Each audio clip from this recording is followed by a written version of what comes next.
Bagaimana sebidang tanah kecil, miskin sumber daya yang tidak lebih besar dari negara bagian New Jersey menjadi tempat yang paling sengit diperebutkan dan sangat disayangi di bumi? Bagaimana tempat itu menjadi rumah spiritual bagi separuh umat manusia?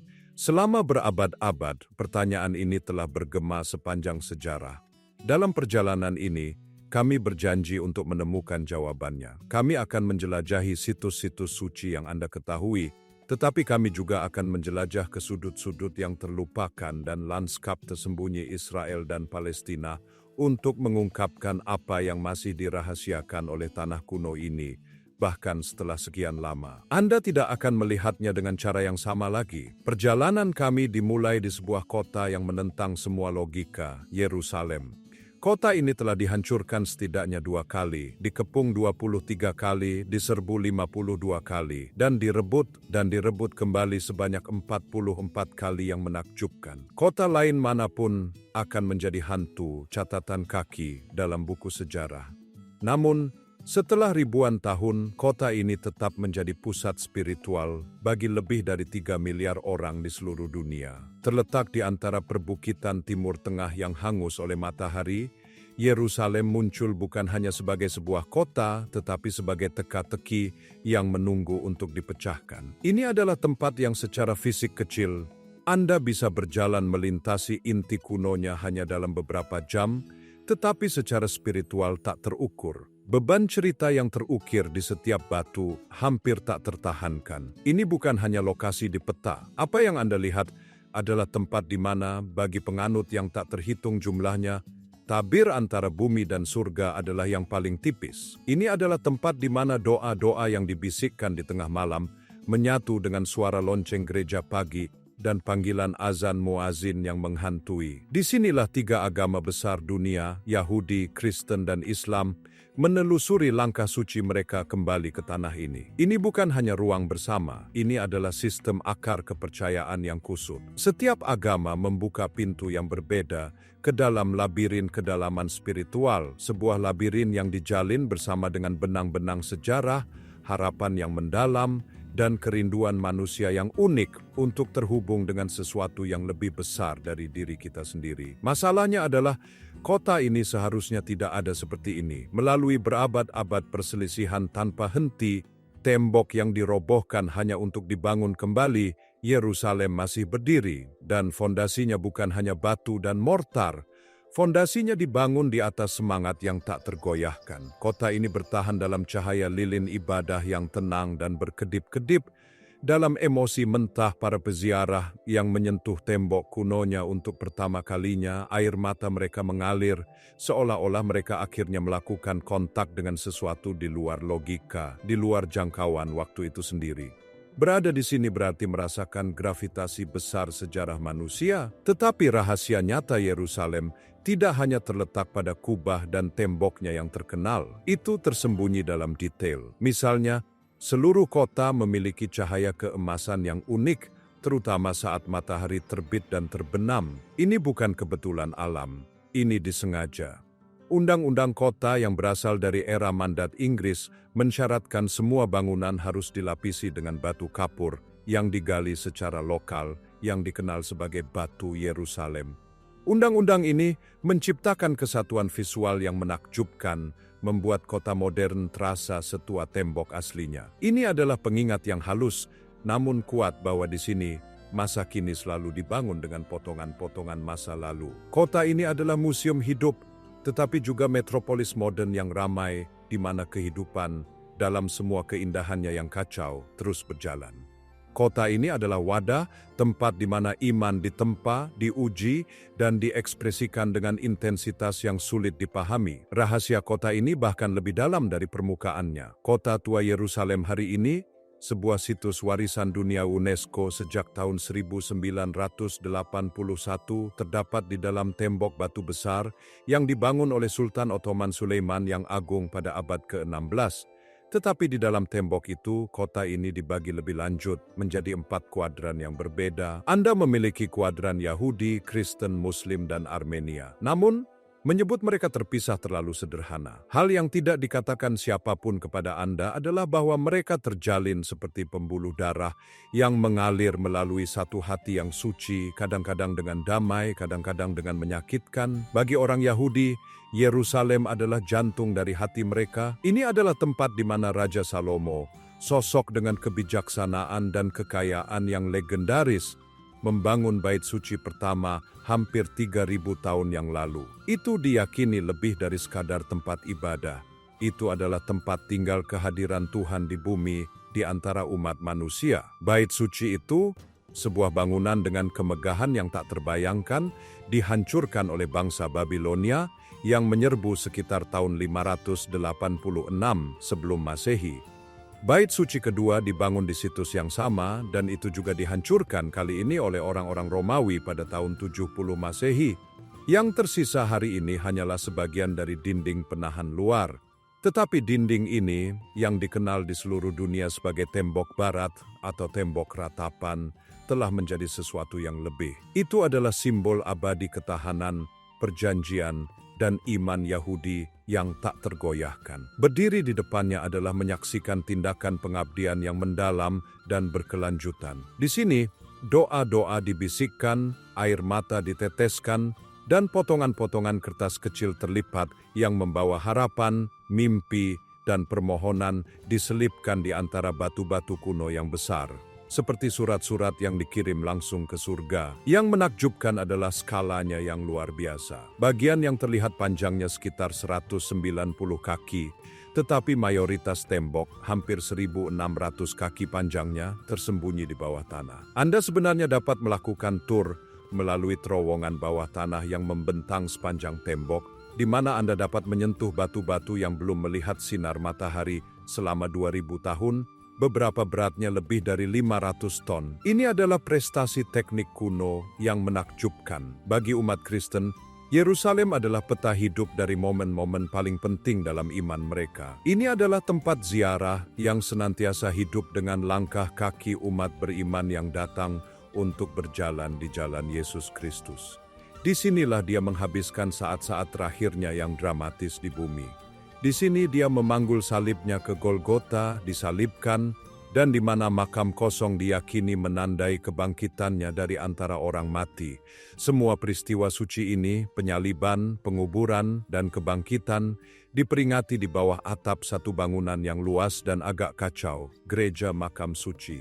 Jutaan peziarah dari setiap penjuru dunia datang ke sini untuk bersujud di hadapan batu pengurapan, di mana dikatakan tubuhnya dipersiapkan untuk dikuburkan. Udara di dalam gereja berat dengan aroma dupa dan gumaman doa dalam selusin bahasa yang berbeda. Ini adalah momen spiritual yang mendalam yang tampaknya menghentikan udara di dalam gereja kuno tersebut. Yang menarik dan berbicara banyak tentang Yerusalem adalah bahwa gereja itu sendiri dibagi seringkali dengan perselisihan oleh 6 denominasi Kristen yang berbeda. Keseimbangan yang rumit itu begitu rapuh sehingga kunci gereja telah dipercayakan kepada keluarga Muslim selama berabad-abad, sebuah tradisi yang dimaksudkan untuk menjaga perdamaian. Di seluruh Yerusalem, setiap batu tampaknya menanggung jejak langkah Yesus. Setelah perjamuan malam terakhir, dia pergi ke Taman Getsemani di Bukit Zaitun untuk berdoa dalam kesendirian. Pohon-pohon zaitun di taman ini kuno, beberapa dengan akar yang begitu tua, sehingga para ilmuwan percaya pohon-pohon itu bisa jadi keturunan dari pohon-pohon yang menyaksikan penderitaannya sebelum dia ditangkap dan dibawa ke hadapan otoritas agama dan Romawi. Keesokan paginya, dia memanggul salibnya di sepanjang Via Dolorosa yang sempit dan berkelok-kelok, jalan kesengsaraan, ke Golgota, di mana dia dihukum mati dalam tindakan pengorbanan terakhir demi keselamatan umat manusia. 3 hari kemudian, menurut kepercayaan Kristen, dia bangkit dari antara orang mati. Inilah kemenangan hidup atas kematian, fondasi utama iman Kristen. Itulah mengapa setiap sudut jalan, setiap kubah, dan setiap anak tangga batu yang usang di Yerusalem bukan hanya jejak sejarah, tetapi tempat yang dipenuhi dengan iman dan perasaan kerinduan yang kuat, yang menarik jutaan orang dalam penghormatan yang tenang dan perenungan yang mendalam. Kuadran Muslim adalah yang terbesar dan terpadat dari keempatnya. Kuadran ini memancarkan kehidupan yang semarak dan kacau dengan pasar-pasar yang ramai, masjid-masjid kuno, dan panggilan untuk salat yang bergema dari menara-menara tinggi dan ramping 5 kali sehari. Bagi umat Muslim, Yerusalem adalah Al-Quds yang suci, dan itu adalah kota tersuci ketiga mereka setelah Mekah dan Madinah. Itu adalah titik awal salah satu perjalanan paling ajaib dalam Al-Quran, Isra dan Mi'raj.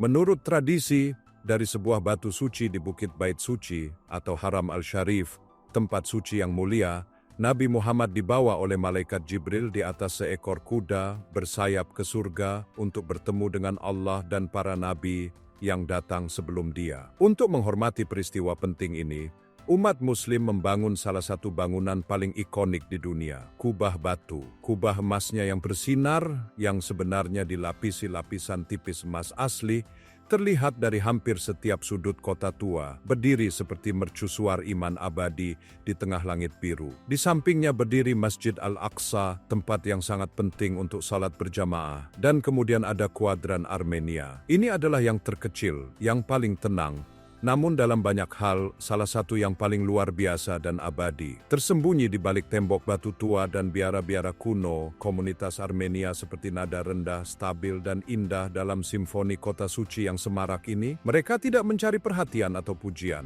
Namun mereka telah dengan setia melestarikan bahasa unik mereka, ritual kuno mereka, dan iman leluhur mereka selama lebih dari 1.500 tahun. Masalahnya adalah, mereka adalah bangsa pertama yang mengadopsi kekristenan sebagai agama negara jauh di masa lalu pada tahun 301 Masehi. Di kota yang dibentuk oleh budaya yang tak terhitung jumlahnya dan kekaisaran yang kuat, kuadran Armenia tetap menjadi bukti kesetiaan yang tak tergoyahkan pada akar seseorang. Rasanya seolah-olah setiap batu di sini mengetahui kisah-kisah mereka yang tidak pernah meneriakkan kehadiran mereka, tetapi dengan teguh hidup dengan kebenaran mereka sendiri, nyala api yang tenang, yang terus menyala melewati semua badai waktu. Keempat kuadran ini adalah mikrokosmos dari agama-agama besar dunia, dipadatkan bersama dalam ruang yang lebih kecil dari 1 kilometer persegi. Tetapi kisahnya tidak berakhir di tembok kota, itu mendaki bukit terdekat tempat berakhirnya dan dimulainya. Hanya berjalan kaki singkat dari jantung kota tua, melintasi lembah Kidron, terletak Bukit Zaitun. Ini bukan hanya bukit dengan pemandangan yang bagus. Ini adalah situs suci yang dihormati dengan intensitas luar biasa oleh ketiga agama monoteistik utama. Lerengnya ditutupi oleh pemakaman kuno yang luas, dan puncaknya menawarkan salah satu panorama Yerusalem yang paling ikonik dan menakjubkan. Selama ribuan tahun, ini telah menjadi tempat yang sangat terhubung dengan gagasan tentang penghakiman, penebusan, dan akhir zaman. Bagi orang Yahudi, Bukit Zaitun adalah pemakaman tertua yang terus digunakan di dunia. Selama lebih dari 3.000 tahun, itu telah menjadi tempat peristirahatan terakhir yang paling dicari. Hari ini, lebih dari 150.000 jiwa dimakamkan di sini. Semuanya dibaringkan menghadap Bukit Bait Suci di Yerusalem. Alasan untuk orientasi spesifik ini adalah keyakinan kuat yang berakar pada nubuat. Dipercaya bahwa ketika Mesias datang dan kebangkitan orang mati dimulai, mereka yang dikuburkan di Bukit Zaitun akan menjadi yang pertama bangkit. Batu-batu itu adalah kesaksian yang diam dan menunggu akan keyakinan yang tak tergoyahkan dalam penebusan akhir yang mulia. Sebagai ganti bunga, pengunjung meninggalkan batu-batu kecil di makam, sebuah tradisi yang melambangkan keabadian ingatan, tidak seperti bunga yang layu dan mati. Bagi umat Kristen, gunung ini sangat terkait erat dengan hari-hari terakhir Yesus. Seperti yang kami sebutkan, di dasarnya terletak Taman Getsemani, tempat Yesus berdoa bersama murid-muridnya sebelum penangkapannya. Usia pohon-pohon zaitun kuno yang beringin di sini sangat mencengangkan. Lebih tinggi di lereng terdapat kapel kenaikan. Itu adalah bangunan kecil yang bersahaja, namun memiliki makna yang sangat besar. Di dalamnya, sebuah lempengan batu diyakini menanggung jejak kaki terakhir Yesus di bumi, menandai tempat tepat dari mana dia naik ke surga 40 hari setelah kebangkitannya. Ini adalah tempat finalitas dan harapan yang mendalam, memperingati momen dia berangkat dari dunia ini. Bagi umat Muslim, Bukit Zaitun juga memegang tempat penting dalam pemahaman mereka tentang akhir zaman. Mereka percaya bahwa pada hari penghakiman, sebuah jembatan lebih halus dari sehelai rambut dan lebih tajam dari pedang akan direntangkan melintasi lembah dari Bukit Zaitun ke Bukit Bait Suci. Orang-orang benar dikatakan akan dapat menyeberangi jembatan ini dengan aman ke surga yang akan berada di sisi lain. Keyakinan ini menjadikan lanskap itu sendiri panggung untuk drama ilahi terakhir umat manusia. Apa yang banyak terlewatkan adalah bahwa Bukit Tunggal ini memegang bobot 3 visi keabadian yang berbeda. Ini adalah tempat di mana masa lalu dikuburkan, di mana masa kini datang untuk merenung, dan di mana 3 agama menantikan penebusan masa depan. Dari sudut pandang ini, Anda benar-benar dapat memahami permadani padat kepercayaan yang membuat tanah ini begitu unik. Kubah batu yang keemasan, menara-menara gereja, dan tembok-tembok kota kuno, semuanya terhampar di hadapan Anda. Sebuah panorama tidak hanya dari sebuah kota, tetapi dari iman manusia itu sendiri. Pemandangan ini adalah pengingat yang kuat bahwa meskipun keyakinan mungkin berbeda, tanah tempat harapan-harapan ini dibangun adalah milik bersama. Bukit Zaitun berfungsi sebagai penjaga diam, mengawasi kota, memegang kenangan masa lalu, dan janji-janji masa depan. Dari bukit kenabian ini, perjalanan kami membawa kami ke sebuah kota kecil, hanya beberapa mil jauhnya, sebuah tempat yang bukan tempat berakhir, tetapi awal yang mengubah dunia. Terletak hanya 6 mil di selatan Yerusalem. Perjalanan yang seharusnya memakan waktu menit, tetapi seringkali memakan waktu berjam-jam karena pos pemeriksaan terletak Bethlehem. Ini adalah kota kecil yang memiliki makna yang sangat besar, hampir tidak proporsional, baik secara agama maupun politik. Menurut tradisi kuno, ini adalah kota Daud, anak gembala yang menjadi raja legendaris Israel. Kisahnya kisah klasik tentang yang lemah mengatur panggung untuk takdir kota ini. Tetapi yang lebih penting dan bagi miliaran orang di seluruh dunia, Bethlehem diyakini sebagai tempat kelahiran Yesus Kristus. Peristiwa tunggal ini yang dikatakan terjadi di palungan yang sederhana karena tidak ada tempat di penginapan, akan selamanya mengubah jalannya sejarah manusia. Karena alasan ini, kota ini dihormati sebagai buayan iman Kristen. Ini adalah tempat yang melambangkan kerendahan hati, harapan, dan gagasan bahwa sesuatu yang mengguncang dunia dapat datang dari asal-usul yang paling bersahaja. Di jantung Bethlehem modern, berdiri gereja kelahiran yang megah. Ini bukan monumen baru-baru ini. Awalnya ditugaskan pada abad keempat atas perintah Kaisar Konstantinus Agung, Kaisar Romawi pertama yang masuk Kristen. Ini menjadikannya salah satu gereja tertua yang beroperasi terus-menerus di dunia. Gereja ini telah selamat dari invasi, gempa bumi, dan peredaran waktu yang tak henti-hentinya, tetap menjadi saksi sejarah yang kuat dan tabah. Di bawah altar utama, di gua bawah tanah, terletak titik fokus pengabdian. Sebuah bintang perak berujung 14 tertanam di lantai marmer. Bintang ini menandai tempat persis di mana, menurut tradisi yang membentang hampir 2 milenium, Kristus dilahirkan. Setiap tahun, ratusan ribu peziarah yang beriman dari setiap negara di bumi berkumpul di sini. Mereka menunggu dengan sabar dalam antrean panjang untuk berlutut, untuk menyentuh bintang, untuk berdoa, untuk bernyanyi, dan untuk memperingati keajaiban dan misteri malam Natal pertama. Udara di gua tebal dengan penghormatan, momen kekaguman bersama yang melampaui bahasa dan budaya. Namun Bethlehem tidak hanya tempat yang melestarikan cahaya suci dan kuno, terus terang, itu juga kota yang berjuang dengan kenyataan modern yang keras. Ini adalah kota yang sangat dipengaruhi oleh konflik Israel-Palestina yang sedang berlangsung. Hal yang tidak bisa Anda hindari di Bethlehem hari ini adalah tembok pemisah beton yang menjulang tinggi. Pembatas ini, yang dikatakan Israel demi keamanan dan disebut tembok apartheid oleh Palestina, berkelok-kelok melintasi kota. Di beberapa tempat, tingginya lebih dari 26 kaki, 2 kali tinggi tembok Berlin. Itu memotong lingkungan, memisahkan petani dari kebun zaitun mereka, dan memisahkan orang dari keluarga, pekerjaan, dan harapan mereka. Dan kemudian, di tengah lempengan beton yang dingin dan abu-abu, suara lain muncul. Itu adalah suara pembangkangan, kesedihan, dan humor gelap. Itu adalah suara perlawanan melalui seni. Seniman jalanan Inggris yang terkenal di dunia dan terkenal anonim, Banksy, telah mengubah dinding Bethlehem menjadi kanvas raksasa yang provokatif. Di sini, ia telah melukis beberapa gambar paling ikoniknya, mengungkapkan pesan-pesan kuat tentang politik, perdamaian, dan kemanusiaan kita bersama. Karya-karya seperti Flower Thrower, di mana seorang pengunjuk rasa melemparkan buket bunga alih-alih batu, telah menjadi simbol global. Anda melihat Girl Frisking a Soldier, pembalikan kekuasaan yang mengejutkan, dan Dove with a Bulletproof Vest, pandangan yang pedih dan sinis tentang sifat perdamaian yang sulit dipahami. Karya-karya ini telah membuat dunia berhenti dan mendengarkan. Itu lebih dari sekadar seni. Itu adalah pengingat yang tajam, cerdas, dan memilukan bahwa bahkan di masa perjuangan yang mendalam, orang masih bisa memimpikan kebebasan dan menggunakan keindahan sebagai senjata untuk menghadapi kebrutalan. Banksy bahkan membuka hotel di sini, The Waldorf Hotel, yang menawarkan pemandangan terburuk di dunia melihat langsung ke penghalang beton. Itu adalah karya seni itu sendiri dan bagian kuat dari pariwisata politik. Bethlehem adalah kota dualitas, palungan dan tembok, lagu-lagu Natal kuno, dan cat semprot modern. Kisah kelahiran ajaib dan perjuangan harian untuk kehidupan normal.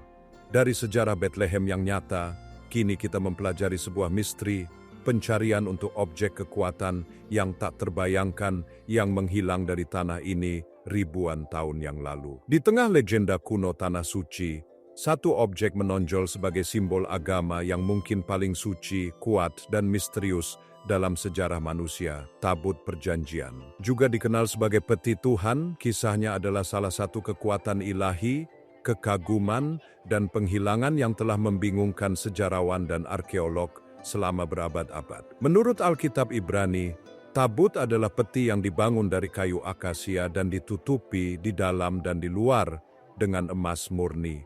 Bukan materinya yang membuatnya suci, tetapi isinya. Itu dibangun untuk menampung 2 loh batu yang bertuliskan 10 perintah Allah yang diberikan oleh Allah kepada Musa di puncak Gunung Sinai. Ini adalah manifestasi fisik perjanjian suci antara Allah dan umat Israel.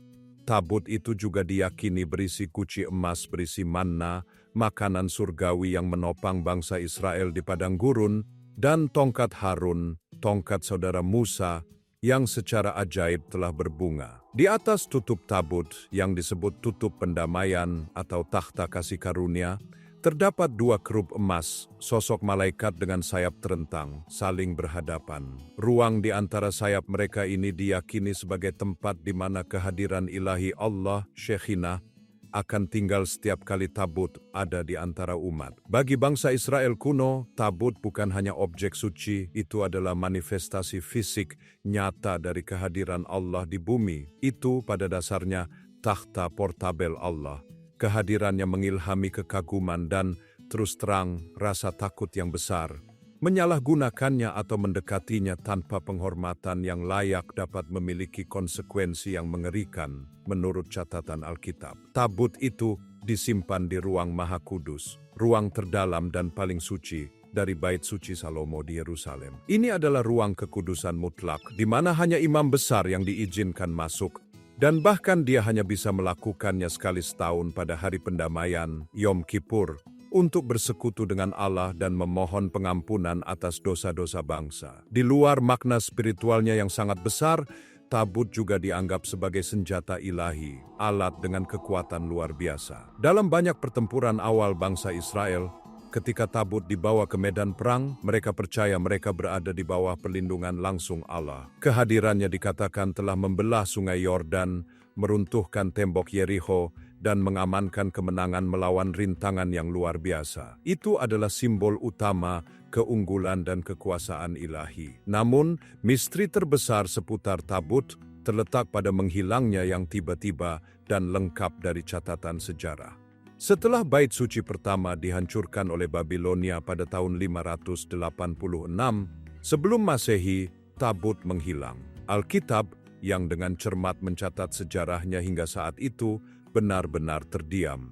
tidak ada catatan pasti tentang apa yang terjadi padanya. Apakah disembunyikan oleh para imam sebelum orang Babilonia menjarah kota? Apakah hancur dalam api? Atau dibawa sebagai rampasan ke Babilon? Atau mungkin ke tempat lain sama sekali? Sampai hari ini, itu tetap menjadi salah satu misteri tak terpecahkan yang paling abadi dalam agama dan arkeologi. Teori berlimpah, beberapa percaya itu disembunyikan di ruang rahasia jauh di bawah Bukit Bait Suci di Yerusalem, menunggu untuk diungkap. Kristen Ethiopia memiliki tradisi kuat yang mengklaim tabut dibawa ke negara mereka berabad-abad yang lalu dan sekarang berada di kapel kecil di kota Aksum, dijaga oleh seorang biksu yang tidak pernah meninggalkan sisinya. Yang lain telah mencarinya di Mesir, Yordania, dan sekitarnya. Pencarian tabut telah mengilhami petualangan yang tak terhitung jumlahnya, baik nyata maupun fiksi. Itu melambangkan hubungan yang hilang dengan yang ilahi, bagian nyata dari masa lalu ajaib yang, jika ditemukan, dapat mengubah dunia. Tabut tetap menjadi simbol kuat dari zaman keemasan yang hilang dan misteri spiritual mendalam yang terus memikat imajinasi manusia. Dari pencarian artefak yang hilang, kita beralih ke lanskap yang tampaknya telah hilang dalam waktu itu sendiri. Tempat keindahan yang mencolok dan pengabdian yang ekstrim. Jika Yerusalem dan Bethlehem adalah tempat di mana kisah-kisah iman diceritakan dan diceritakan ulang, maka gurun Yudea adalah tempat kisah-kisah itu dilahirkan. Ini adalah lanskap para nabi, tempat keheningan yang intens, pengujian spiritual, dan pengabdian yang tak tergoyahkan. Itu adalah padang gurun yang kasar, tak kenal ampun dari perbukitan tandus dan ngarai yang dalam, membentang dari pinggiran Yerusalem hingga ke Laut Mati. Tetapi jangan terlalu cepat menganggap gurun ini sebagai tanah pasir dan kematian yang kosong dan tandus. Anda tahu, ini adalah tempat yang telah memelihara beberapa gerakan spiritual yang paling mendalam dalam sejarah. Tersembunyi di tebing curam ngarai yang kasar, biara Marsaba menjulang seperti benteng dongeng yang diukir langsung dari batu hidup. Tampaknya menentang gravitasi, menempel di permukaan batu dengan cara yang terasa ajaib. Didirikan pada abad ke-5 oleh seorang biksu bernama Sabas, biara ortodoks Yunani ini telah menjunjung tinggi kehidupan asketisme yang ketat dan pengasingan yang hampir total selama lebih dari 1.500 tahun. Itu telah dihuni terus-menerus sepanjang waktu itu, menjadikannya salah satu biara tertua di dunia. Kehidupan di sini jauh dari keberadaan kita yang modern dan bising. Para biarawan mengikuti tradisi kuno dan, dalam aturan yang tidak pernah terputus selama berabad-abad, wanita tidak diizinkan memasuki kompleks utama biara. Mereka hanya bisa menatap arsitekturnya yang luar biasa dari menara terdekat. Di dunia yang sangat terhubung saat ini, Marsaba terasa seperti mimpi sunyi, tempat di mana jiwa manusia mencari persekutuan dengan yang ilahi, bukan melalui kebisingan dan upacara, tetapi melalui kesendirian, kontemplasi, dan kekuatan keheningan yang luar biasa. Tidak jauh dari sana, sebuah oasis hijau muncul di lanskap gurun, menandai lokasi Yeriko. Ini bukan sembarang kota, secara luas dianggap sebagai kota tertua yang terus-menerus dihuni di seluruh dunia. Penggalian arkeologi telah mengungkapkan bukti permukiman di sini yang berasal lebih dari 10.000 tahun. Ini adalah tempat yang telah melihat fajar peradaban itu sendiri. Disebutkan secara terkenal dalam Alkitab untuk kisah dramatis tentang temboknya yang runtuh karena suara trompet Yosua. Yeriko juga merupakan buayan pertanian kuno dan peradaban perkotaan. Masalahnya adalah, kota ini seharusnya tidak makmur di tempatnya berada, itu di tengah gurun. Tetapi, berkat mata air alami, terutama mata air Ain As-Sultan yang kuat, kota ini berkembang sebagai oasis yang subur, menopang kehidupan, pertanian, dan komunitas manusia sepanjang milenia. Di tanah yang ditentukan oleh kondisi yang keras, Yeriko berdiri sebagai kesaksian yang hidup dan bernapas akan ketahanan dan kecerdikan yang luar biasa dari peradaban manusia awal. Itu adalah pengingat bahwa dengan sumber air, kehidupan dapat mekar di tempat yang paling tidak terduga. Gurun ini adalah tempat perlindungan bagi para nabi dan mistikus. Disinilah Yohanes Pembaptis memulai pelayanannya, dan di mana Yesus dikatakan telah berpuasa selama 40 hari dan 40 malam, bergumul dengan pencobaan. Keindahan lanskap yang mencolok dan mentah tampaknya menghilangkan semua gangguan, memaksakan konfrontasi dengan diri sendiri dan dengan yang ilahi. Ini adalah tempat yang menantang, memurnikan, dan pada akhirnya menginspirasi. Gurun Yudea bukanlah ketiadaan kehidupan, tetapi jenis kehadiran yang berbeda. Sebuah keheningan spiritual yang kuat yang telah membentuk iman selama ribuan tahun. Tetapi gurun ini jauh dari kosong. Di sini, kehidupan ada dalam bentuknya yang paling ekstrim dan brilian. Sebuah kesaksian akan kekuatan bertahan hidup. Bagi banyak orang, gurun adalah simbol kekosongan, sebuah kekosongan luas yang dipanggang matahari di mana kehidupan berjuang dan gagal, tetapi itu adalah kesalahpahaman yang mendalam. Terus terang, alam di sini adalah seniman yang gigih dan di bawah matahari yang terik dan di udara yang sangat kering, alam terus menulis kisah bertahan hidup yang paling luar biasa. Di sini, di ruang kelas yang paling keras, kehidupan telah mempelajari pelajaran terberat dan terindahnya. Di tebing curam dan berbahaya di tempat-tempat seperti Ein Gedi, sebuah oasis gurun, Anda dapat melihat Ibex nubia. Dengan tanduknya yang melengkung megah dan kuku yang tampaknya menentang fisika, ia memanjat permukaan batu yang curam dengan keanggunan yang mudah. Rahasianya adalah bantalan lembut seperti karet di kukunya yang bertindak seperti cangkir hisap, memungkinkannya mencengkeram batu seolah-olah berjalan di tanah datar. Mereka adalah master dari dunia vertikal mereka. Dalam keheningan mendalam malam gurun, sosok hantu naik ke langit. Burung hantu lumbung dengan wajah berbentuk hati dan mata gelap yang berpengetahuan melebarkan sayapnya. Yang banyak terlewatkan adalah bahwa penerbangannya hampir sepenuhnya sunyi. Gerigi khusus di tepi depan bulu terbangnya memecah turbulensi, memungkinkannya menukik ke mangsanya. Tak terlihat dan tak terdengar, dengan presisi seperti hantu. Pada siang hari, di bawah langit yang menyala-nyala, penyintas luar biasa lainnya mulai bekerja. Burung nasar Mesir, burung dengan kecerdasan yang mencolok, adalah salah satu dari sedikit hewan di dunia yang dikenal menggunakan alat. Ketika ia menemukan telur burung unta yang besar dan keras, ia tidak menyerah. Ia menemukan batu, mengambilnya di paruhnya, dan berulang kali melemparnya ke telur sampai retak terbuka, memperlihatkan makanan bergizi di dalamnya. Ini adalah tampilan pemecahan masalah yang menakjubkan di dunia, di mana setiap kalori sangat berarti. Di tanah, kilatan bulu kuning, kecoklatan melesat melintasi pasir, karakal, kucing liar berukuran, sedang dengan jumbai hitam panjang yang khas di telinganya, adalah keajaiban kecakapan atletik. Cepat dan ramping seperti panah hidup, ia memiliki kaki belakang yang kuat, yang memungkinkannya melompat lebih dari 10 kaki lurus ke udara, untuk menyambar burung di tengah penerbangan. Itu adalah predator penyergap dengan keterampilan luar biasa. Dan kemudian ada Raja Langit, elang peregrine, hewan tercepat di seluruh planet ini, menjadikan tebing gurun ini rumahnya. Ketika ia melihat mangsanya dari ketinggian, ia melakukan terjun berburu atau stup. Melipat sayapnya, ia jatuh ke bumi seperti sambaran petir, mencapai kecepatan lebih dari 200 mil per jam. Itu adalah tampilan kecepatan dan kekuatan yang menakjubkan jet tempur alam sendiri. Sementara itu, bertengger dengan sabar di ranting rapuh, master penyamaran sejati menunggu, bunglon. Makhluk ini adalah karya seni hidup. Ia mengubah warnanya tidak hanya untuk kamuflase, tetapi untuk mengatur suhu tubuhnya dan untuk memberi sinyal suasana hatinya kepada bunglon lain.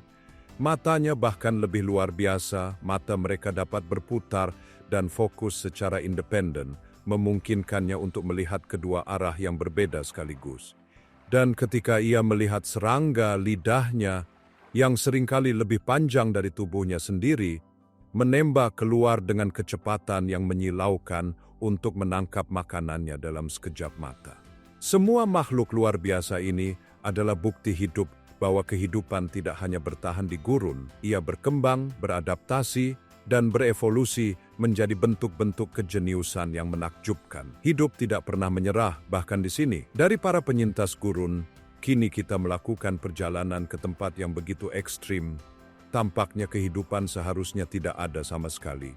Titik terendah di permukaan bumi. Perjalanan kita sekarang membawa kita ke tempat yang terasa seperti planet lain. Selamat datang di titik terendah di permukaan bumi, Laut Mati. terletak di lebih dari 1.400 kaki di bawah permukaan laut. Ini adalah keajaiban geologis dan tempat keindahan yang surreal dan mencolok. Udara di sini tebal dan berkabut, dan sinar matahari terasa berbeda disaring melalui atmosfer yang lebih padat.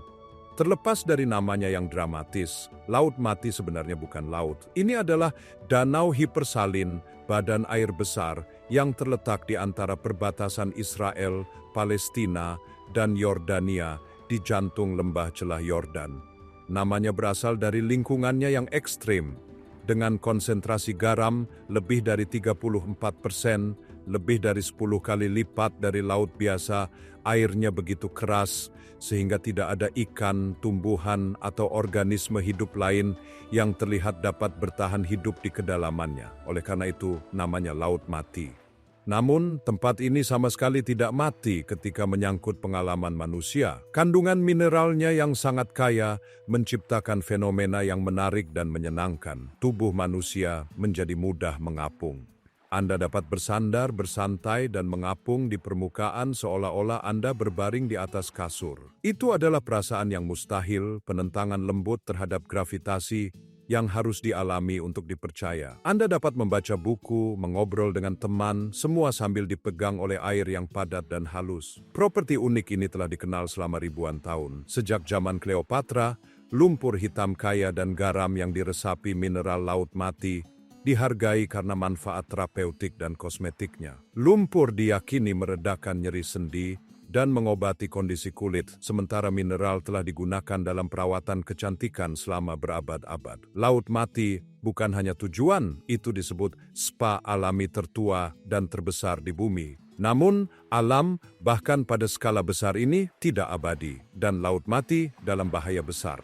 Sejak tahun 1960, Sungai Yordan yang merupakan sumber air utama dan hampir satu-satunya Laut Mati telah banyak dialihkan untuk pertanian dan air minum oleh negara-negara tetangga. Terus terang, konsekuensinya sangat bencana. Dengan jalur kehidupan utamanya tersumbat, ketinggian air Laut Mati telah turun pada tingkat yang mengkhawatirkan, yaitu lebih dari 3 kaki per tahun. Saat garis pantai surut, ia meninggalkan lanskap yang indah dan menakutkan. Ribuan lubang runtuhan besar telah muncul di sepanjang pantai, beberapa ratusan kaki dalamnya. Lubang runtuhan ini muncul tiba-tiba dan tanpa peringatan, menelan jalan, bangunan, dan seluruh fasilitas wisata. Itu adalah tanda dramatis dan berbahaya dari ekosistem yang runtuh.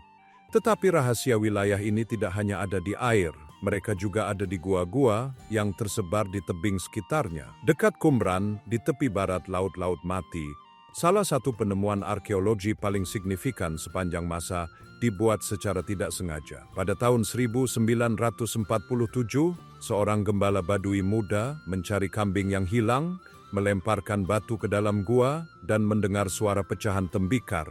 Di dalamnya, ia menemukan gulungan kuno yang tersembunyi di dalam guci tanah liat. Ini adalah yang pertama dari gulungan Laut Mati. Anda lihat, lebih dari 900 naskah ditemukan, beberapa berasal lebih dari 2000 tahun yang lalu. Naskah-naskah itu mencakup beberapa salinan Alkitab Ibrani tertua yang diketahui, dengan teks-teks yang akrab seperti Kejadian dan Yesaya, serta tulisan-tulisan yang sebelumnya tidak dikenal tentang hukum, ritual, dan visi apokaliptik dari sekte Yahudi misterius. Jauh lebih dari sekadar harta arkeologi, gulungan-gulungan itu menawarkan jendela yang langka dan tak ternilai ke dalam dunia spiritual periode Bait Suci kedua, era di mana Yesus hidup. Mereka telah merevolusi pemahaman kita tentang sejarah Yudaisme dan kekristenan. Wilayah Laut Mati adalah tempat kontradiksi yang mendalam. Badan air tempat Anda tidak bisa tenggelam, Laut Mati yang membawa penyembuhan, dan laut yang sekarat yang telah melestarikan rahasia kuno yang mengubah hidup di gua-gua terdekatnya. Dari titik terendah di bumi, kini kita naik ke dataran tinggi yang tertiup angin, yang telah menjadi simbol kuat pembangkangan dan harga tertinggi kebebasan. Bertengger di atas dataran batu terpencil dan terisolasi di tepi timur gurun Yudea. Menghadap hamparan Laut Mati yang luas dan sunyi, berdiri Masada. Ini lebih dari sekadar benteng militer kuno dengan pemandangan spektakuler. Bagi orang Yahudi dan bagi pecinta kebebasan di seluruh dunia, itu adalah simbol perlawanan, keberanian, dan keinginan manusia yang tak tergoyahkan untuk hidup bebas yang kuat. Hampir mitos. Awalnya dibangun pada akhir abad pertama.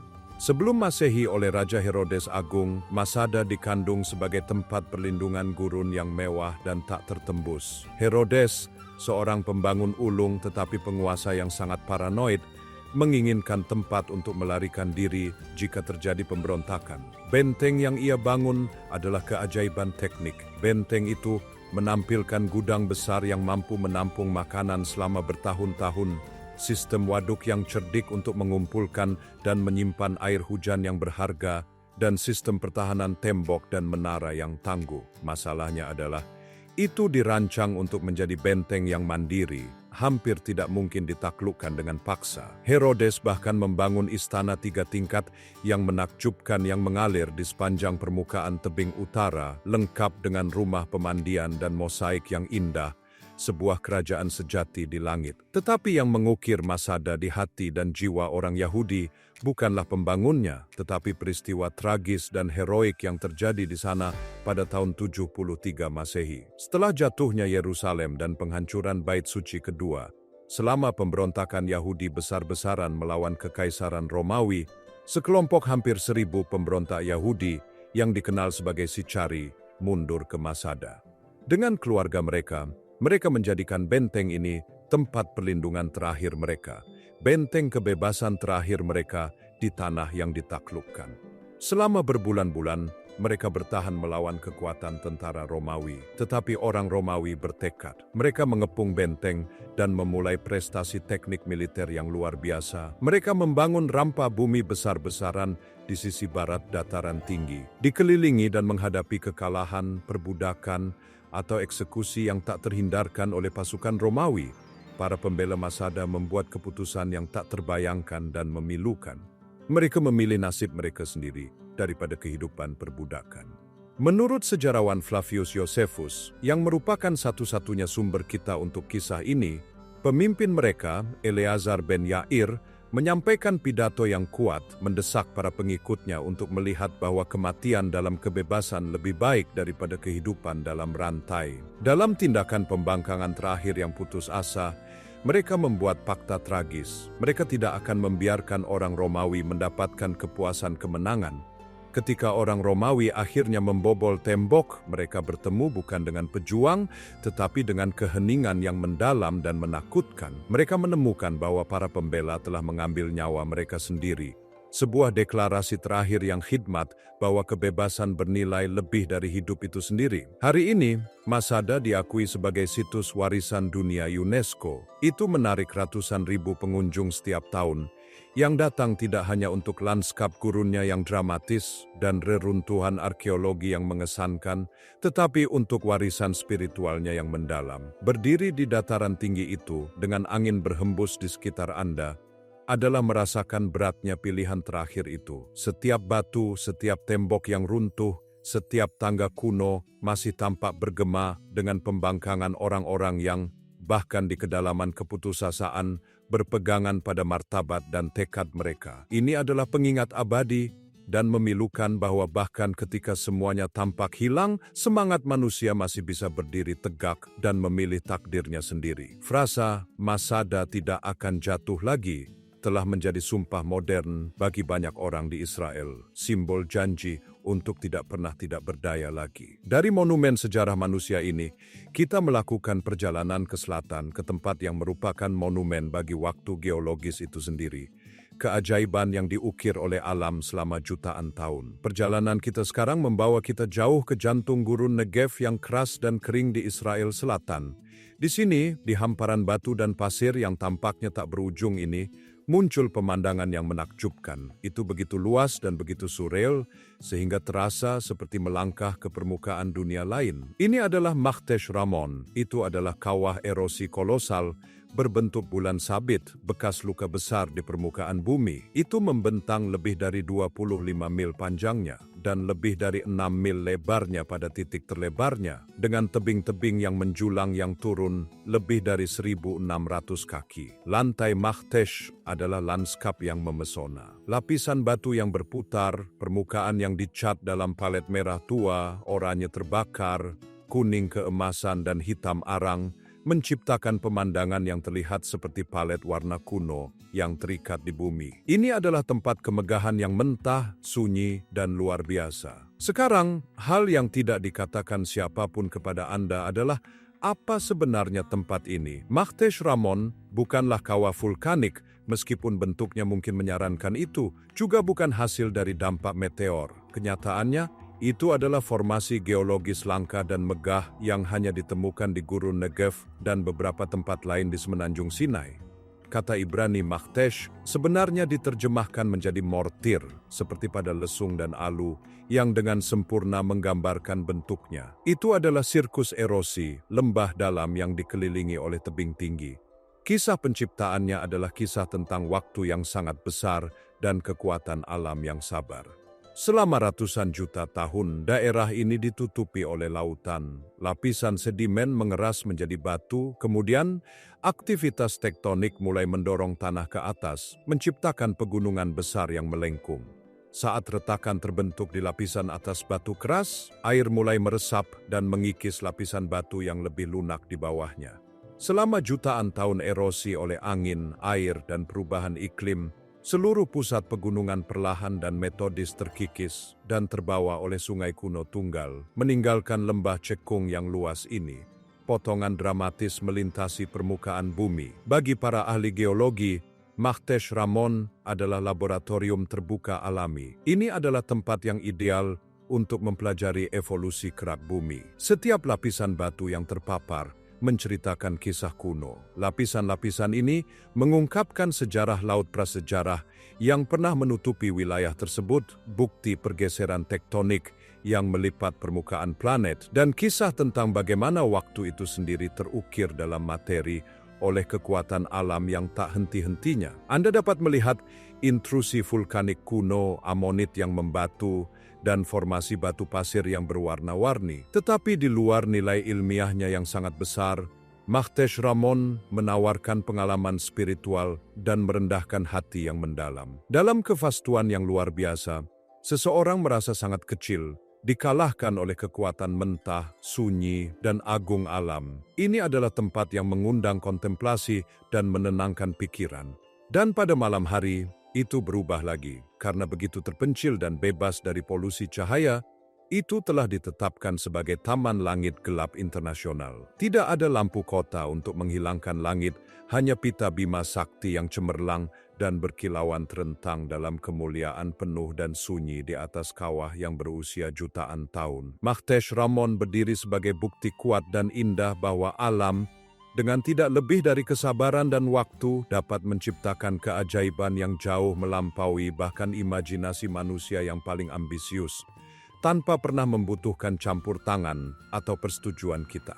Perjalanan kami telah membawa kami melalui lanskap yang diukir oleh iman dan waktu, dari ketinggian Yerusalem hingga kedalaman Kawah Ramon, sebuah mahakarya dari seni sabar alam.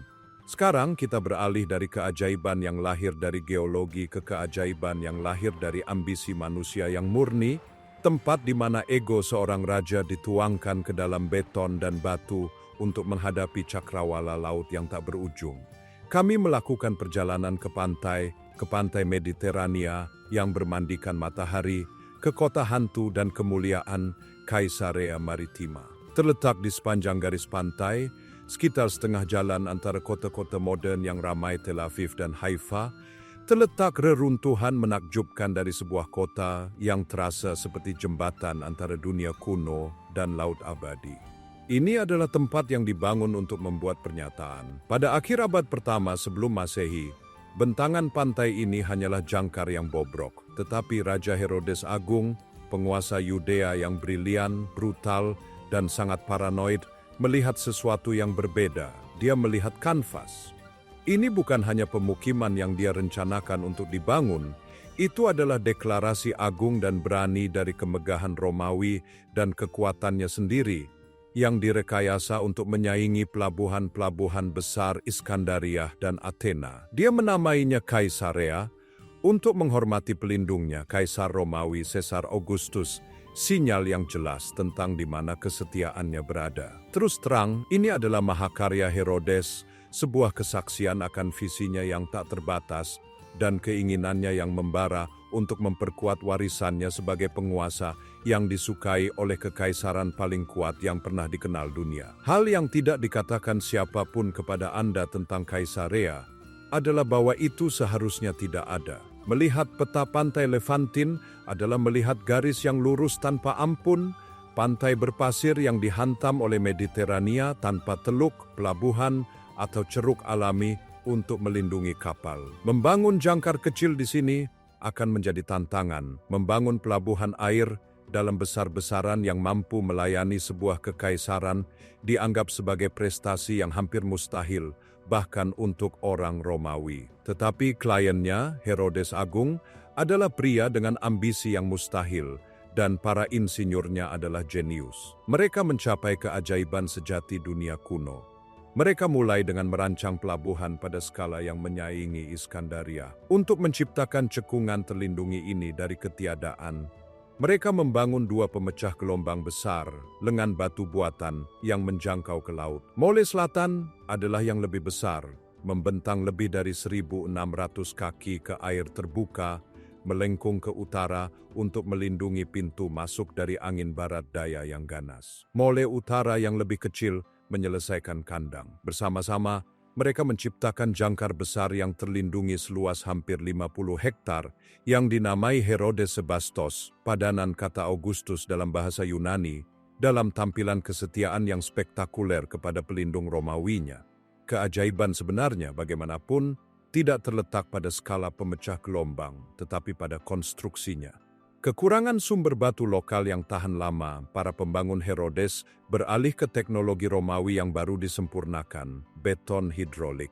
Mereka mengimpor ribuan ton abu vulkanik khusus yang disebut pozzolana dari wilayah sekitar Gunung Vesuvius di Italia. Dengan mencampur abu ini dengan kapur, air, dan puing-puing, mereka menciptakan beton dengan sifat yang hampir ajaib. Itu akan mengeras dan mengeras di bawah air. Para insinyur membangun cetakan kayu kolosal, pada dasarnya kotak kedap air besar seukuran bangunan kecil, menariknya ke lokasi tepat mereka dan menenggelamkannya. Kemudian, siang dan malam, para pekerja menuangkan campuran beton ke dalam cetakan yang terendam ini. Mediterania itu sendiri menjadi kolaborator dalam penaklukannya sendiri, karena air laut memicu reaksi kimia yang menyatukan campuran menjadi massa padat, tahan air yang lebih kuat dan lebih tahan lama daripada batu yang digali. Itu adalah prestasi yang begitu luar biasa, begitu jauh di depan waktunya. Sehingga rahasianya masih dipelajari oleh arkeolog kelautan yang mengagumi balok-balok monolitik yang telah menentang laut selama 2 milenium. Pelabuhan itu adalah kemenangan, mampu menampung ratusan kapal sekaligus, dan mengubah pantai yang tenang ini menjadi pusat vital yang ramai untuk perdagangan, kekuatan militer, dan pertukaran budaya di seluruh cekungan Mediterania. Tetapi pelabuhan hanyalah permulaan. Di atasnya, Herodes membangun kota yang sesuai dengan kemegahannya, sebuah metropolis berkilauan dari marmer putih dan batu kapur yang dipoles yang akan menyilaukan mata setiap pelaut yang mendekat dari laut. Ini adalah Caesarea Maritima, sebuah kota yang dibangun di atas rencana kisi Romawi dengan jalan-jalan berkolom yang luas dan sistem pembuangan limbah bawah tanah yang canggih yang menggunakan arus laut untuk membersihkan kota. Ada teater Romawi yang agung, tempat duduk bertingkatnya diukir di garis pantai, menawarkan pemandangan air biru tua yang sempurna dan menakjubkan. Di sini, penonton dapat menonton tragedi Yunani dan komedi Romawi, suara para aktor dibawa oleh angin laut. Dia membangun hipodrom besar-besaran, stadion berbentuk U sepanjang lebih dari 1.000 kaki, jalurnya membentang sejajar dengan pantai, gemuruh kuku dari balap kereta yang mendebarkan dan seringkali mematikan akan menarik kerumunan besar. Raungan mereka bercampur dengan suara ombak yang menerjang saat faksi-faksi terkenal, si biru dan si hijau, berjuang untuk supremasi. Ada rumah pemandian umum yang mewah, istana mewah yang didekorasi dengan mosaik yang rumit, dan sistem saluran air yang canggih yang menentang lanskap kering. Saluran air tingkat tinggi adalah keajaiban teknik di dalam dirinya sendiri. Jembatan lengkungan yang anggun yang berbaris sejauh lebih dari 10 mil melintasi dataran pantai, membawa pasokan air tawar tanpa henti dari mata air Gunung Karmel untuk memberi makan air mancur, kolam, dan rumah-rumah kota. Dan menjulang di atas semuanya, di posisi paling menonjol di pintu masuk pelabuhan, Herodes membangun kuil megah yang didedikasikan bukan untuk dewa Yahudi atau lokal manapun, tetapi untuk Roma dan Kaisar Augustus. Dibuat dari bahan impor terbaik, itu dirancang untuk menjadi hal pertama yang dilihat pelaut. Di dalamnya berdiri 2 patung kolosal, satu dari Augustus mencontoh patung Zeus legendaris Phidias di Olimpia, dan satu lagi dari Dewi Roma, personifikasi kota Roma, mencontoh patung Hera dari Argos. Pesannya tidak salah lagi dan sengaja provokatif.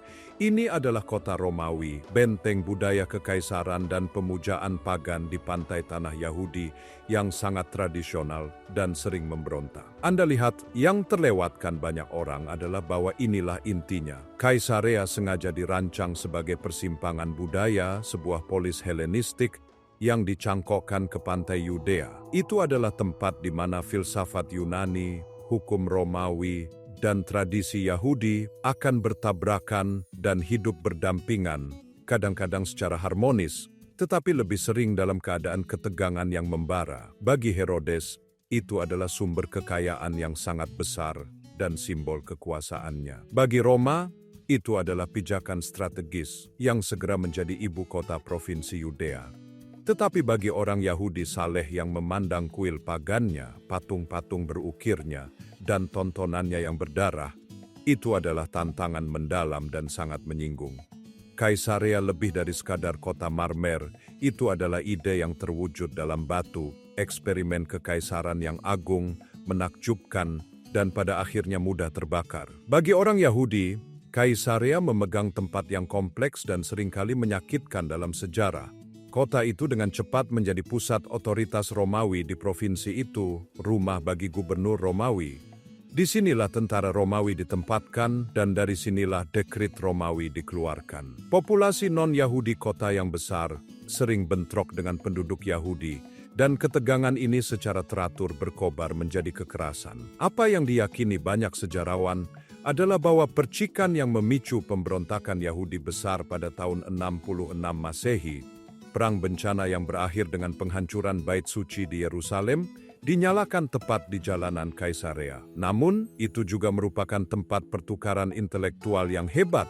Setelah kehancuran Yerusalem, kota itu menjadi pusat utama pembelajaran Yahudi, rumah bagi para sarjana seperti Rabi Akiva yang agung, tokoh kunci yang membantu membentuk masa depan Yudaisme rabbinik selama berabad-abad yang akan datang. Bagi umat Kristen, Kaisarea tidak kurang dari tanah suci. Itu menandai titik balik penting dalam sejarah iman mereka. Disinilah di rumah seorang perwira Romawi bernama Cornelius, Rasul Petrus dikatakan memiliki visi ilahi yang mengubah segalanya. Seperti yang diceritakan dalam kitab Kisah Para Rasul, Petrus membaptis Cornelius dan seluruh rumah tangganya. Ini adalah salah satu konversi pertama yang tercatat dari seorang bukan Yahudi, orang non-Yahudi, ke iman Kristen yang baru lahir. Momen itu, tepat di kota Romawi ini, adalah gempa bumi teologis yang membuka iman ke dunia yang lebih luas, mengubahnya dari sekte Yahudi kecil menjadi apa yang pada akhirnya akan menjadi agama global. Signifikansi Kristen kota itu tidak berakhir di sana. Rasul Paulus dipenjarakan di sini selama 2 tahun di bawah tahanan rumah sebelum dikirim ke Roma untuk diadili. Kemudian, pada abad ketiga dan keempat, Kaisarea menjadi salah satu pusat terpenting kesarjanaan Kristen di seluruh kekaisaran Romawi. Itu adalah rumah bagi teolog Origen, yang menyusun karya monumental analisis Alkitabiah, dan sejarawan Eusebius yang sering disebut Bapa Sejarah Gereja. yang tulisannya adalah sumber utama kita untuk 3 abad pertama kekristenan. Perpustakaan kota itu legendaris, dikatakan telah menyimpan lebih dari 30.000 naskah, menyaingi perpustakaan besar Iskandaria. Hari ini, Caesarea Maritima adalah taman nasional yang menakjubkan dan harta karun arkeologi, kandidat untuk status warisan dunia UNESCO. Pengunjung dapat berjalan di antara reruntuhan megah Istana Karang Herodes. Fondasinya masih dicuci oleh laut. Anda dapat duduk di teater Romawi yang dipugar dengan indah, yang masih digunakan untuk konser di malam musim panas. Batu-batu kuno sekali lagi diisi dengan musik dan suara. Anda dapat berdiri di hipodrom dan membayangkan gemuruh kuku, atau menatap garis saluran air yang membentang ke kejauhan. Laut telah mereklamasi sebagian besar pelabuhan kuno, tetapi pemecah gelombang yang terendam adalah pengingat yang menghantui dan terlihat dari kecerdikan manusia dan kekuatan alam yang tak henti-hentinya dan sabar. Berdiri di sini dengan angin Mediterania yang hangat di wajah Anda dan suara ombak bergema di reruntuhan, Anda dapat merasakan denyut nadi dari banyak kekaisaran yang bangkit dan jatuh di pantai ini. Ini adalah tempat keindahan yang luar biasa, tetapi juga tempat yang menceritakan kisah tabrakan budaya, penaklukan, dan kelahiran ide-ide yang akan terus membentuk dunia tempat kita hidup. Itu adalah kota yang dibangun untuk memproyeksikan kekuasaan, tetapi warisan sejatinya terletak pada iman dan filosofi yang melewati gerbangnya dan selamanya diubah. Dari kota besar ini yang membuka tanah suci ke kekaisaran laut, kita sekarang harus melakukan perjalanan ke pedalaman, jauh ke dalam jantung perbukitan yang berbatu, ke kota yang terasa terkunci dalam waktu, tempat Bapak bersama, dan putra yang terbagi secara tragis. Kami sekarang melakukan perjalanan menjauh dari laut terbuka dan mendaki ke perbukitan Kasar tepi barat, sekitar 20 mil di selatan Yerusalem. Tujuan kami adalah Hebron, salah satu kota tertua dan paling terus-menerus dihuni di seluruh dunia, dan tempat bobot spiritual yang mendalam, hampir menghancurkan bagi Yahudi dan Muslim, dikenal sebagai Al-Khalil dalam bahasa Arab, yang berarti sang sahabat, referensi langsung ke Nabi Abraham yang disebut sahabat Allah. Hebron adalah kota di mana masa lalu kuno terasa secepat dan mentah seperti masa kini yang bermasalah.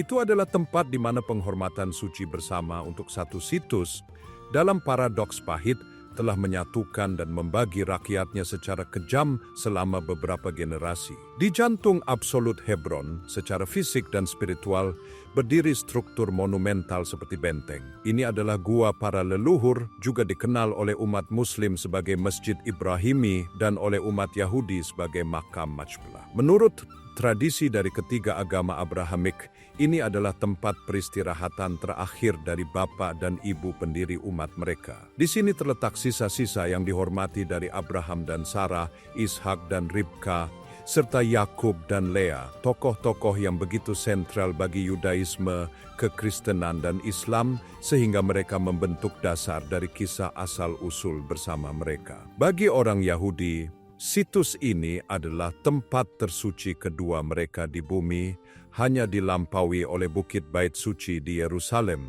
Bagi umat Muslim, itu adalah salah satu tujuan ziarah terpenting mereka di dunia. Struktur yang Anda lihat hari ini, bangunan batu besar yang mengelilingi gua-gua di bawahnya, adalah keajaiban arsitektur di dalam dirinya sendiri. Lapisan bawah temboknya yang menjulang tinggi, 70 kaki tingginya, dibangun oleh tidak lain dari Raja Herodes Agung lebih dari 2000 tahun yang lalu. Batu-batu itu sangat besar, beberapa panjangnya lebih dari 24 kaki, dan batu-batu itu diletakkan tanpa mortar apapun, sebuah kesaksian akan kejeniusan arsitekturnya. Batu-batu itu memiliki gaya yang sama persis dengan batu fondasi tembok barat Yerusalem. Selama berabad-abad, bangunan itu telah menjadi gereja Bizantium, masjid, gereja tentara salib, dan kemudian masjid lagi. Masalahnya adalah, sejarah bangunan ini adalah cerminan sempurna dari sejarah tanah. Kisah iman dan penaklukan, lapisan demi lapisan. Di dalamnya, udara kental dengan aroma batu tua, karpet, dan beban doa yang tak terhitung jumlahnya, yang dipanjatkan sepanjang milenia. Kenotaf atau makam simbolis yang didekorasi dengan rumit, menandai situs pemakaman tradisional para bapak dan ibu leluhur. Tetapi yang paling mencolok dan paling memilukan tentang ruang suci ini hari ini adalah pembagiannya. Setelah peristiwa tragis pada tahun 1994, situs itu dibagi menjadi bagian Yahudi dan Muslim yang terpisah. Dengan pos pemeriksaan militer Israel dan kaca anti peluru, sekarang membagi ruang yang pernah dibagikan. Ini adalah tempat di mana dua bangsa berdoa kepada leluhur yang sama, seringkali hanya beberapa kaki dari satu sama lain. Namun mereka berdiri dunia yang terpisah, dipisahkan oleh penghalang baja dan ketakutan. Berdiri di Hebron adalah merasakan beban sejarah yang sangat besar dan menghancurkan di setiap langkah. Ini adalah kota batu kuno yang diputihkan matahari yang telah menyerap doa, perdagangan, pertumpahan darah, dan air mata selama milenia. Udara itu sendiri terasa kental dengan ingatan, tempat di mana yang spiritual dan yang politik begitu tak terpisahkan sehingga mereka telah menjadi satu. Hebron adalah nama yang berasal dari kata Ibrani untuk sahabat, Hafer, dan nama Arabnya, Al-Khalil, membawa arti yang sama, julukan kehormatan untuk Nabi Abraham yang dihormati sebagai sahabat Allah. Namun kota yang dinamai untuk persahabatan ini telah menjadi simbol global konflik yang sulit diatasi, mikrokosmos perjuangan Israel-Palestina dalam bentuknya yang paling mentah dan menyakitkan. Di sini, penghormatan bersama untuk leluhur yang sama belum menempa jembatan, melainkan telah mengukir jurang perpecahan yang tampaknya tak terjembatani. Bagi orang Yahudi, Hebron adalah kota dengan makna primordial, hampir duniawi, salah satu dari 4 kota suci mereka, di samping ketinggian surgawi Yerusalem, udara mistis Safed, dan tepi danau ilmiah Tiberias. Namun, kekudusan Hebron berbeda, kurang mementingkan nubuat atau eksegesis rabbinik dan lebih mementingkan bumi itu sendiri. Kesuciannya bukanlah masalah interpretasi di kemudian hari, tetapi berakar dengan ketegasan yang tak tergoyahkan dalam narasi mendasar Alkitab Ibrani.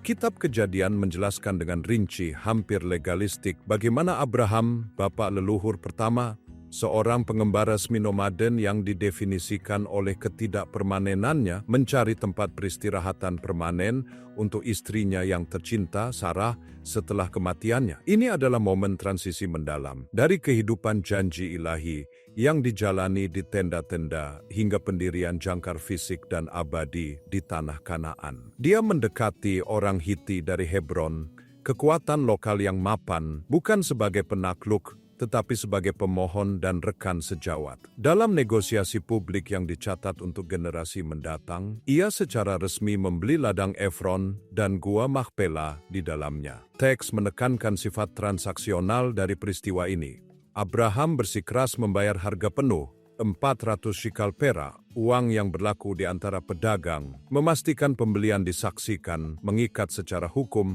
dan di luar perselisihan di masa depan. Transaksi ini sangat mendalam. Itu adalah potongan pertama dari tanah perjanjian yang dimiliki oleh bapak leluhur Israel, sebuah tindakan yang membentuk koneksi permanen, mendasar, dan tak terbantahkan yang diperoleh ke tanah itu. Ini bukan penaklukan paksa, tetapi pembelian komersial dan hukum, akta kepemilikan yang bergema sepanjang milenia. Gua itu akan menjadi makam dinasti. Tempat peristirahatan terakhir tidak hanya untuk Sarah dan Abraham, tetapi untuk Ishak dan Ribka, serta Yakub dan Lea, para bapak dan ibu leluhur yang merupakan mata air dari seluruh bangsa. Dengan demikian, Hebron menjadi ibu kota pertama dari bangsa yang baru lahir ini, situs plot kedaulatan bumi pertama mereka, dan wadah fisik yang memegang memori leluhur mereka. Selama berabad-abad yang luas setelahnya, hubungan ini bertahan. Komunitas Yahudi kadang-kadang berkembang di bawah penguasa yang baik hati, dan kadang-kadang berkurang di bawah penganiayaan, mempertahankan kehadiran berkelanjutan di kota. Melalui pemerintahan Romawi, Bizantium, Islam awal, tentara salib, Mamluk, dan Ottoman, mereka tetap ada, hidup sebagai sarjana, mistikus, dan pedagang, di samping tetangga Muslim mereka di bawah bayang-bayang makam leluhur mereka, yang sendirinya telah diselimuti dalam struktur Herodes yang besar, dan kemudian ditahbiskan sebagai Masjid Ibrahimi. Sejarah yang panjang dan kompleks ini adalah salah satu koeksistensi. Meskipun seringkali sebagai minoritas yang tunduk dan dilindungi, mereka berdoa di makam, belajar di sinagoge mereka, dan menjalin kehidupan mereka ke dalam struktur kota kuno, melihat diri mereka sebagai pemangku kepentingan aslinya. Kontinuitas kuno ini, bagaimanapun, secara kejam dan tidak dapat ditarik kembali dihancurkan oleh periode kekerasan yang mengerikan, yang paling traumatis dan definitif adalah pembantaian Hebron tahun 1929. Dalam iklim politik yang memanas dari mandat Inggris, ketegangan antara aspirasi nasional Yahudi dan Arab mencapai titik didih. Dipicu oleh retorika yang menghasut dan desas-desus palsu yang beredar dari Yerusalem tentang plot Yahudi untuk merebut Masjid Al-Aqsa di Bukit Bait Suci, perusuh Arab, yang dicambuk menjadi hiruk-pikuk agama dan nasionalis, menyerbu kuadran Yahudi kuno Hebron. Serangan itu bukan bentrokan spontan, tetapi pogrom yang diperhitungkan dan biadab. Selama 3 hari, mereka melakukan amukan pembunuhan, penyiksaan, dan penjarahan yang tak terbayangkan. Kengerian itu intim dan pribadi. Tetangga berbalik melawan tetangga. Gerombolan dipersenjatai dengan pisau dan pentungan, membobol rumah-rumah yang telah ditempati oleh keluarga Yahudi yang sama selama beberapa generasi, dan membantai mereka tanpa ampun. Bayi dibunuh, wanita dilanggar, dan sarjana tua yang dihormati disiksa sebelum dibunuh. Sinagoge, termasuk sinagoge Avraham Avinu yang bersejarah, dijarah dan dinodai, dan gulungan Taurat yang sakral dirobek dan dibakar di jalanan. Ketika kekerasan akhirnya mereda, 67 orang Yahudi terbaring tewas dan banyak lagi yang terluka parah. Anggota komunitas yang selamat yang diteror, dunia mereka hancur, dievakuasi oleh otoritas mandat Inggris. Evakuasi ini, meskipun dimaksudkan untuk menyelamatkan nyawa, membawa akhir yang mendadak dan brutal bagi salah satu komunitas Yahudi berkelanjutan tertua di dunia. Pembantaian tahun 1929 meninggalkan bekas luka yang dalam dan menyakitkan pada jiwa kolektif Yahudi. Itu lebih dari sekadar tragedi. Itu adalah simbol kerentanan dan pengkhianatan yang dirasakan, memperkuat argumen Zionis bahwa negara yang berdaulat adalah satu-satunya jaminan keamanan Yahudi. Sinagoge dan rumah-rumah kosong di Hebron menjadi kesaksian yang sunyi dan menyakitkan akan garis keturunan yang terputus. Selama beberapa dekade, luka ini bernanah dan kisah pembantaian menjadi narasi pendiri untuk gerakan pemukim modern. Setelah Perang 6 Hari tahun 1967, ketika Hebron berada di bawah kendali Israel, generasi baru orang Yahudi melihat peluang bukan untuk kolonisasi, tetapi untuk reklamasi. Bagi mereka, membangun kehadiran di jantung Hebron bukanlah usaha politik baru, tetapi tugas yang benar, bertekad, dan suci untuk kembali ke rumah dari mana orang-orang mereka diusir secara kejam dan tidak adil, menanam kembali akar mereka di tanah yang pertama kali dibeli Abraham sebagai warisan abadi. Bagi umat Muslim, struktur megah yang dibangun di atas Gua Suci adalah Masjid Ibrahimi, tempat pengabdian yang mendalam dan mendalam. Mereka menghormati Abraham atau Ibrahim sebagai nabi besar, bapa leluhur Islam, dan Khalilullah, sahabat Allah. Kisahnya dalam Al-Quran menekankan ketundukannya yang tak tergoyahkan pada kehendak Allah, menjadikannya tokoh sentral kesalehan dan iman. Masjid itu sendiri merupakan kesaksian akan lapisan-lapisan sejarah yang telah disaksikannya. Kandang batu besar itu dibangun oleh Herodes Agung, kemudian menjadi gereja Bizantium, lalu masjid setelah penaklukan Muslim pada abad ke-7.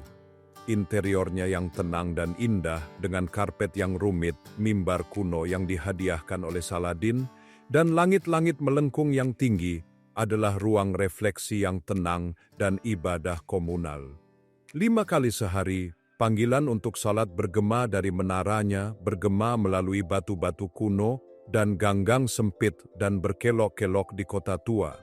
Nama Arab kota itu, Al-Khalil, berbicara tentang kasih sayang dan penghormatan yang mendalam ini, memperkuat identitasnya sebagai kota Nabi Ibrahim. Itu adalah bagi umat Muslim Hebron dan dunia Islam yang lebih luas, tempat suci, tempat kekuatan spiritual dan identitas komunal yang sangat besar. Namun, terus terang, Hebron hari ini adalah kota dengan perpecahan yang mencolok, tak terhindarkan, dan termiliterisasi. Peristiwa mengerikan yang memicu pemisahan formal situs suci adalah pembantaian tahun 1994. Pada suatu pagi di bulan Februari yang dingin selama bulan suci Ramadan, seorang pemukim Yahudi radikal dari permukiman terdekat Kiryat Arba, Dr. Baruch Goldstein, memasuki Masjid Ibrahimi, mengenakan seragam cadangan tentaranya dan membawa senapan yang dikeluarkan militer. Ia berjalan ke ruang salat utama di mana ratusan jamaah Muslim sedang berlutut di tengah salat subuh mereka. Dia kemudian melepaskan tembakan, bergerak secara sistematis melalui ruangan. Pada akhirnya, ia merenggut nyawa 29 pria dan anak laki-laki dan melukai lebih dari 100 orang lagi sebelum dilumpuhkan dan dibunuh. Setelah tindakan terorisme yang mengerikan ini, militer Israel memberlakukan pembatasan keras di kota dan secara resmi membagi gua para leluhur. Sebuah sistem pos pemeriksaan, pintu putar, dan pintu masuk terpisah didirikan, mengukir situs suci menjadi sinagoga dan masjid dengan waktu salat dan titik akses yang berbeda, selamanya mengubah karakter ruang bersama. Kota itu sendiri segera dibagi di bawah protokol Hebron tahun 1997. Sekitar 80% dari kota yang ditetapkan H1 ditempatkan di bawah kendali otoritas Palestina. Sisa 20% termasuk kota tua yang bersejarah dan situs suci ditetapkan H2. Di sini, Israel mempertahankan kontrol keamanan penuh untuk melindungi beberapa ratus pemukim Yahudi yang tinggal di kantong-kantong kecil yang dijaga ketat di antara puluhan ribu warga Palestina. Hasilnya adalah lanskap perkotaan yang surreal dan sangat tegang, kota yang berperang dengan dirinya sendiri. Kota tua Hebron dengan souk yang dulunya ramai dan rumah-rumah batu era Mamluk yang bersejarah adalah mikrokosmos dari seluruh konflik Israel-Palestina. Berjalan melalui jalan-jalannya adalah pengalaman yang tiada duanya. Di beberapa area pasar, pemilik toko Palestina telah memasang kawat kasa dan jaring di atas kios mereka, menciptakan langit-langit seperti kandang yang suram. Tujuan jaring ini adalah untuk menangkap batu, kantong sampah, botol air kotor, dan bahkan popok bekas yang mereka katakan secara teratur dilemparkan ke bawah ke arah mereka oleh pemukim yang tinggal di apartemen tepat di atas. Jalan utama, Jalan Syuhada, Jalan Martir, yang dulunya merupakan jantung komersial dan sosial kota yang ramai, sekarang menjadi jalan hantu yang menakutkan. Setelah pembantaian tahun 1994, jalan itu secara progresif ditutup untuk kendaraan Palestina dan, di sebagian besar, untuk pejalan kaki Palestina juga. Pintu logam ratusan toko telah dilas tertutup atas perintah militer, tanda-tanda mereka yang memudar menjadi kesaksian akan kehidupan yang semarak yang tidak ada lagi. Tentara Israel berjaga di pos pemeriksaan. Kehadiran mereka adalah pengingat konstan tentang siapa yang memegang kendali. Kehidupan sehari-hari keluarga Palestina di H2 didikte oleh kehadiran militer yang konstan ini, kenyataan gesekan yang melelahkan, penghinaan, dan perjuangan konstan untuk eksistensi, di mana perjalanan sederhana ke sekolah atau toko kelontong dapat melibatkan menavigasi serangkaian inspeksi militer. Berjalan melalui jalan-jalan Hebron yang sempit dan berkelok-kelok, Anda merasakan ketegangan yang mustahil di setiap batu, di setiap tatapan curiga, di setiap doa yang dibisikkan. Ini adalah kota yang memegang memori suci dari asal-usul bersama umat manusia. Sebuah kesaksian akan waktu ketika iman yang berbeda dapat melihat kisah mereka sendiri pada leluhur yang sama. Namun, secara bersamaan ia menanggung bekas luka terbuka yang segar dari perpecahan paling dalam dan paling modernnya. Ini adalah monumen hidup dan bernapas untuk kompleksitas mendalam dari iman, tanah, dan identitas di tanah kuno dan suci ini. Paradoksnya, hampir terlalu berat untuk ditanggung.